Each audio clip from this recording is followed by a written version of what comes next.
Hello again, everybody. My name is Vittorio Pelosi, and we're looking at Intentism, the new art movement, and areas related to intentionality. It's session 2. Previously, we looked at several things, including a brief look at Gadamer, Derrida, and Barthes. And I'd like to have a little longer look at all three of those, and then move on into more detail. Gadamer, Derrida, and Barthes, well, they're certainly not avant-garde thinkers anymore. The thoughts that they were expressing are 30, 40, 50 years old, but they're still very, very relevant to a lot of thinking today. And these ideas didn't just appear. So, how did we get to such a place? Surely this is the most pressing question. We're going to have a look at the rise and fall of modernism, because that is particularly relevant, although I know some claim that we're still in a modernist, not postmodernist world.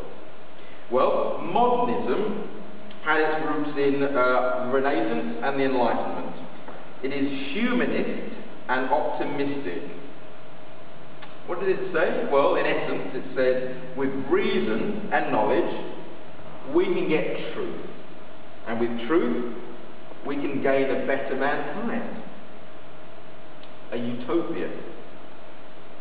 However, there were several historical events that dealt a mortal blow to such confidence in humanity. The Battle of the Somme. Colin Rice, who is former professor of philosophy at Lancaster University, says this was a major turning point. In World War I, the Battle of the Somme in 1916. On its first day, there were 60,000 British casualties. 60,000. In total, over 1.5 million casualties. We only need to go to Normandy in France and see rows and rows of graves of unnamed soldiers to realise that this was utterly dehumanizing. And dehumanizing to an extent that couldn't recover.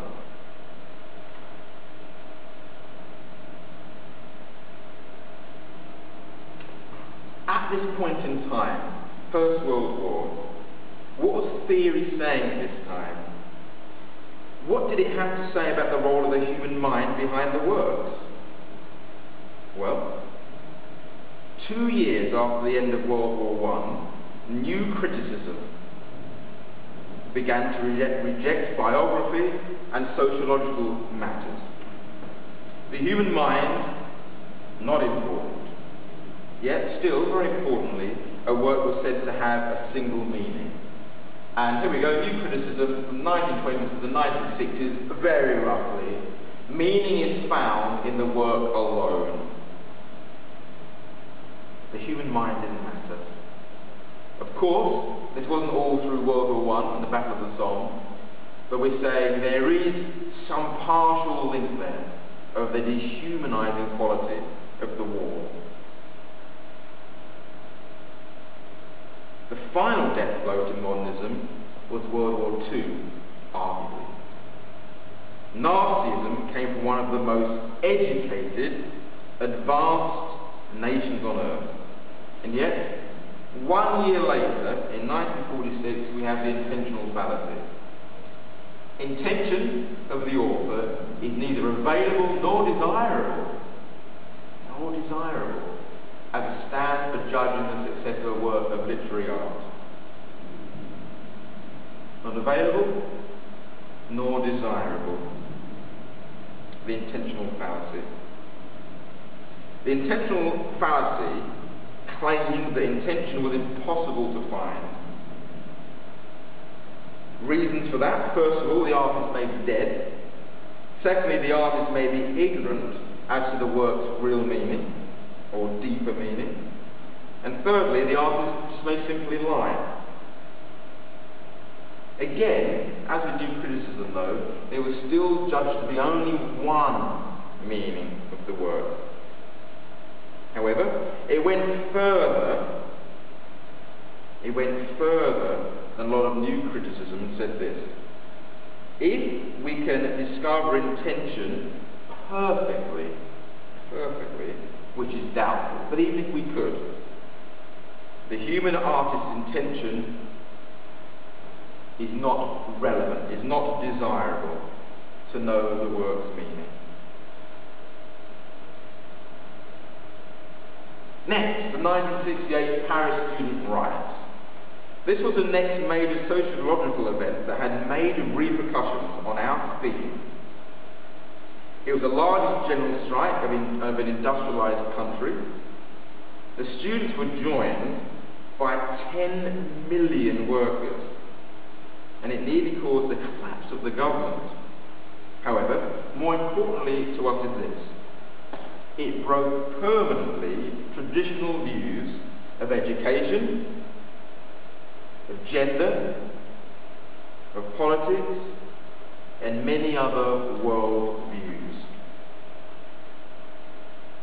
Again, I'm not saying that these events made the new thinking of new criticism, the intentional fallacy, etc. But we're all products of our time, and they deeply influence us. And what was the influence of these riots? Well, partially continental philosophy. That was something that came from, again, I'm going to say partially, but nevertheless they were influenced by the 1968 Paris riots. Let's have a quick look then at continental philosophy. Well, in the main, they're all French, and French postmodernists. The most significant continental philosophers were these French postmodernists. And we'll have a look at, first of all, Foucault. He was from 1926 to 1984, and he was certainly, I would suggest, influenced by 1968. He famously inverted Nietzsche's knowledge is power with the phrase, power is knowledge. In other words, if I am the dominant force, what I say is true. So can you see straight away from that, we're looking at usurping the idea of truth and making a possibility to a multitude of meanings. Of course, there is a great deal that is true here. We're certainly not trying to react in any way to any of these ways of thinking, but we're trying to stand on the shoulders of these giants, but perhaps not necessarily be looking at the same source.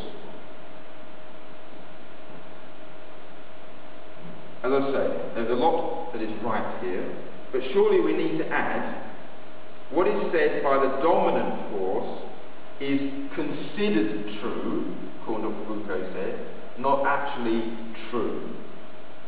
Yes, powerful people may make us believe something, and we may all consider something to be true, but it still may not be true. If everyone thought that the world was flat, it's round. Can you see how, without adding this word, considered, we've opened the door to the idea that truth is entirely relative? It is of interest, actually, that postmodernism has been influential in the arts, but least in the sciences. Let's have again another look at Jacques Derrida. We mentioned before in our previous session, he was from 1930 to 2004, and he went further than the new critics. We've said before, he said you can take a text and deconstruct it, turn it in against itself, and there are undecidables. Now this is deeply significant.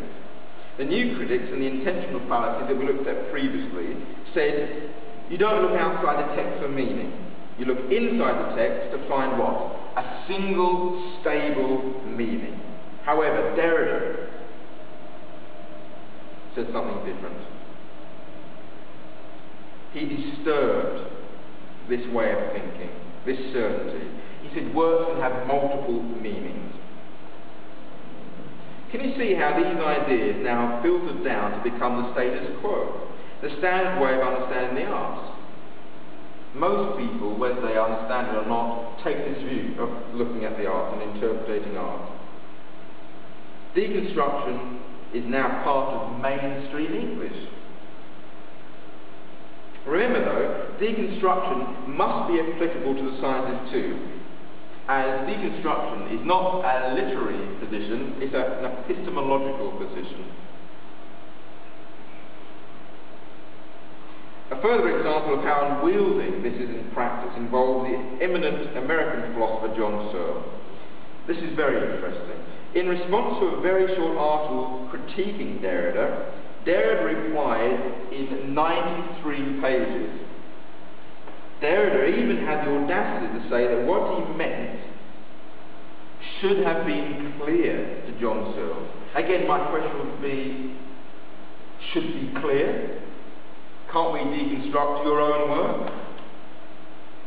Lastly for today, Roland Barthes, from 1915 to 1980, and he said this: to give a text an author and assign a single corresponding interpretation to it is to impose a limit on that text.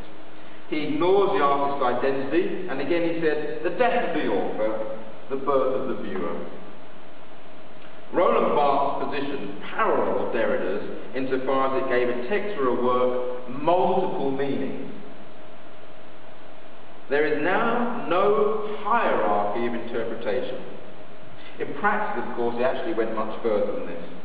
Far from saying the author cannot claim more authority over the work's meaning than the reader, in practice, authorial interpretation was to a large extent dismissed, and the author died. Again, we'll finish there. Next week, we're going to have a quick look at intention and where meaning can be found. We're going to look at whether it can be found in the work, the viewer, or the artist's intention. But for now, thank you.